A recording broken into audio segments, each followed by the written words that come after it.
Hello everyone, welcome to economics academy. बहुत सारे student का ये क्वेश्चन आ रहा है कि सर एमए इकोनॉमिक्स के लिए जेएनयू प्रेफर किया जाए कि दिल्ली यूनिवर्सिटी प्रेफर किया जाए। दिल्ली यूनिवर्सिटी में जो है आपका दिल्ली स्कूल ऑफ इकोनॉमिक्स ही है जहाँ पे एमए इकोनॉमिक्स का कोर्स ऑफर होता है। और जवाहरलाल नेहरू यूनिवर्सिटी में आपका 2 डिफरेंट ब्रांचेज है, एक सीएसपी जो नेशनल इकोनॉमिक्स है और एक है सीआईटीडी जो है आपका specialisation in international trade and development. तो आज का वीडियो जो है इसी के बारे में है। तो जितने भी ऐसे कैंडिडेट हैं जिन्होंने सीयूईटी का एमए इकोनॉमिक्स का एग्ज़ाम दिया था तो आप इस वीडियो को पूरा देखिए। सबसे पहले हो जाता है कि आपका एमए इकोनॉमिक्स में आने के बाद का प्रेफरेंस क्या है, आगे चलकर आप क्या करना चाहते हैं। क्योंकि जॉब अपॉर्चुनिटीज़ को लेकर अगर हम लोग बात करते हैं तो या तो आप यूपीएससी के लिए जा सकते हैं या फिर इंडियन इकोनॉमिक सर्विसेज हो जाता है, एकेडमिक्स हो जाता है, हायर एजुकेशन, या फिर फाइनली आप अगर प्राइवेट सेक्टर में जाना चाहते हैं। इम्पॉर्टेंट ये हो जाता है कि आप जब एमए इकोनॉमिक्स में आइदर आप जेएनयू में पढ़ाई करते हैं या दिल्ली इकोनॉमिक्स में पढ़ाई करते हैं तो वहाँ का कोर्स क्या ऑफ़र किया जाता है, वहाँ का स्ट्रक्चर क्या है, स्टैंडर्ड क्या है, मैथमेटिक्स का इंक्लूजन कितना है कोर्स में। तो ये सारी चीज़ें डिपेंड करती है जो आपको डिसाइड करने में याद रखना है। इसके साथ साथ ही पास्ट के ट्रेंड्स को भी आपको देखना चाहिए बेस्ड ऑन आपका जो एरिया ऑफ इंटरेस्ट है, तो उसमें जेएनयू फिट ज़्यादा बैठता है या दिल्ली स्कूल ऑफ इकोनॉमिक्स। तो सबसे पहले अगर हम लोग बात करें कोर्स स्ट्रक्चर के रूप में, तो कोर्स स्ट्रक्चर के रूप में अगर हम लोग दिल्ली स्कूल ऑफ इकोनॉमिक्स की बात करते हैं तो वहाँ पे मैथमेटिक्स का यूज़ ज़्यादा है। मैथमेटिक्स का यूज़ ज़्यादा इन टर्म्स ऑफ कि वहाँ का कोर्स थोड़ा-सा रिगरस है एज़ कम्पेयर टू अगर हम जेएनयू सीईएसपी की बात करें। दिस मीन्स अगर आपका जो है स्कोप है कि आप जो है मास्टर्स करने के बाद अगर आप यूपीएससी के लिए जाना चाहते हैं, तो इस केस के लिए बेटर ये होगा कि आप जेएनयू में आ जाएँ। और जेएनयू में इसलिए भी आ जाएँ क्योंकि देखिए एक तो हो जाता है कोर्स स्ट्रक्चर के बारे में, और दूसरा इम्पॉर्टेंट फैक्टर जो प्ले करता है वो है आपका एनवायरनमेंट के बारे में। जेएनयू एक ऐसी इंस्टीट्यूशन है जहाँ पे हर एक कैंडिडेट को, हर एक स्टूडेंट को जो है आपको हॉस्टल प्रोवाइड किया जाता है। दिल्ली स्कूल ऑफ इकोनॉमिक्स के हर एक कैंडिडेट को, हर एक स्टूडेंट को हॉस्टल प्रोवाइड नहीं किया जाता है। तो इन टर्म्स ऑफ अगर हम लोग हॉस्टल्स को लेकर देखें तो इस केस में जेएनयू ज़्यादा प्रेफरेबल है। और वहीं सीईएसपी की अगर हम लोग बात करते हैं, जो इकोनॉमिक्स का जो डिपार्टमेंट है जेएनयू में, और इनका कोर्स और यूपीएससी के कोर्स को अगर आप देखिएगा तो थोड़ा-सा आपको एडवांटेज प्रोवाइड करता है। अगर आपका प्लान है कि मास्टर्स करने के बाद या तो इंडियन इकोनॉमिक सर्विसेज जाएँ या फिर अगर हम लोग जो है यूपीएससी के लिए जाते हैं जो सिविल सर्विसेज एग्जामिनेशन है, तो मेरे हिसाब से आपका प्रेफ़रेंस पहला जेएनयू होना चाहिए, ना कि दिल्ली यूनिवर्सिटी। क्योंकि दिल्ली यूनिवर्सिटी के दिल्ली स्कूल ऑफ इकोनॉमिक्स में एडमिशन के बाद जो है शायद ही आपको समय मिल पाएगा कि आप जो है यूपीएससी का प्रिपरेशन साथ ब साथ करें।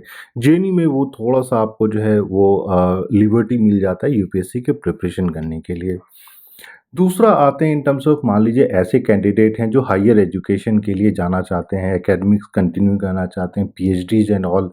तो उस केस में मेरे हिसाब से जेएनयू और दिल्ली यूनिवर्सिटी या दिल्ली स्कूल ऑफ इकोनॉमिक्स दोनों आपको इक्वल अपॉर्चुनिटी प्रोवाइड करती है। सबसे बड़ा जो एरिया है जहाँ पे आप ऐसे एज असिस्टेंट प्रोफेसर ज्वाइन कर सकते हैं वो दिल्ली यूनिवर्सिटी के डिग्री कॉलेजेज हैं, जितने अंडर ग्रेजुएट कॉलेज हैं। और वहाँ पे आपका अगर आप या तो जेएनयू से हैं या फिर दिल्ली स्कूल ऑफ इकोनॉमिक्स हैं, तो वेटेज के टर्म में, प्रेफरेंस के टर्म में वो दोनों ही आपका सेम हो जाता है। थर्ड अगर हम लोग बात करें पीएचडीज़ अब्रॉड जाकर करने के लिए, तो पीएचडी अगर अब्रॉड करना चाहते हैं तो फिर आपको शायद कहीं न कहीं ज़्यादा प्रेफ़रेंस करना चाहिए दिल्ली स्कूल ऑफ इकोनॉमिक्स, क्योंकि as compare to JNU, Delhi school of economics के ज़्यादा स्टूडेंट जो हैं जो पीएचडी करने के लिए अब्रॉड जाते हैं। तो ऐसा नहीं है कि अब्रॉड जो है दिल्ली स्कूल ऑफ इकोनॉमिक्स के स्टूडेंट को ज़्यादा प्रेफ़रेंस दी जाती है, जेएनयू को कम दी जाती है। दोनों को प्रेफ़रेंस दी जाती है, लेकिन जेएनयू वाले स्टूडेंट जो मैक्सिमम स्टूडेंट है वो जेएनयू में आने के बाद यूपीएससी की प्रिपरेशन करने लगते हैं, और साथ-ब-साथ ये होता है कि वो जेएनयू से ही पीएचडीज़ एंड ऑल में एनरोल हो जाते हैं सो दैट कि यूपीएससी की प्रिपरेशन भी चलती रहे।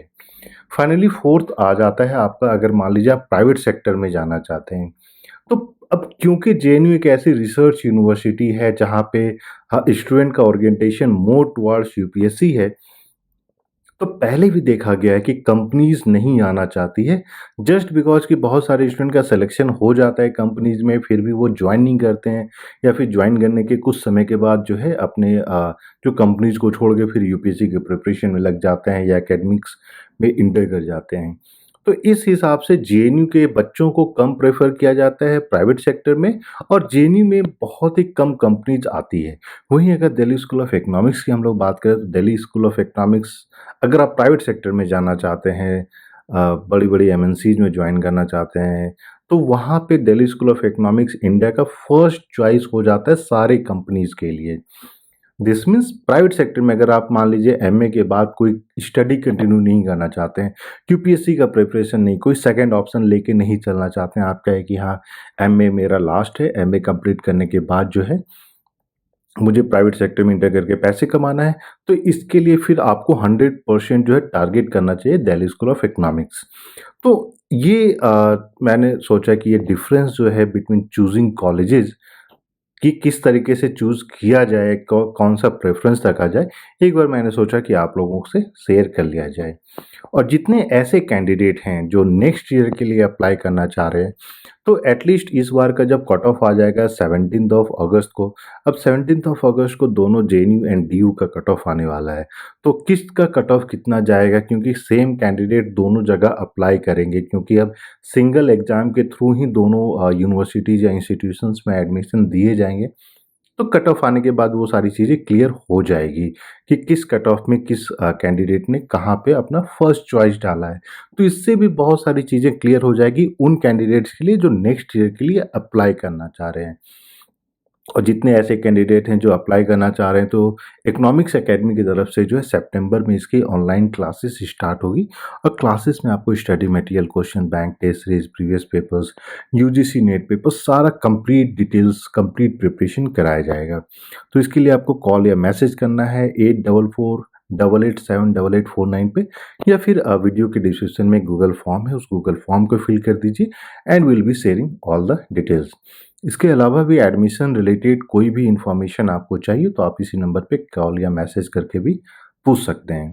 और अभी तक आपने चैनल को सब्सक्राइब नहीं किया है तो प्लीज़ सब्सक्राइब कर लें और नोटिफिकेशन बेल भी दबा लें सो दैट जो भी इम्पोर्टेंट अपडेट होता है वो सारा आपको मिलता रहे। इसके साथ ही अगर मान लीजिए अभी तक आपने वीडियो को लाइक नहीं किया है तो लाइक कर लीजिए और कोई स्पेसिफिक कमेंट है तो आप कमेंट बॉक्स में कमेंट करके पूछ सकते हैं and we will try to answer it as soon as possible. So thank you and we wish you all the best.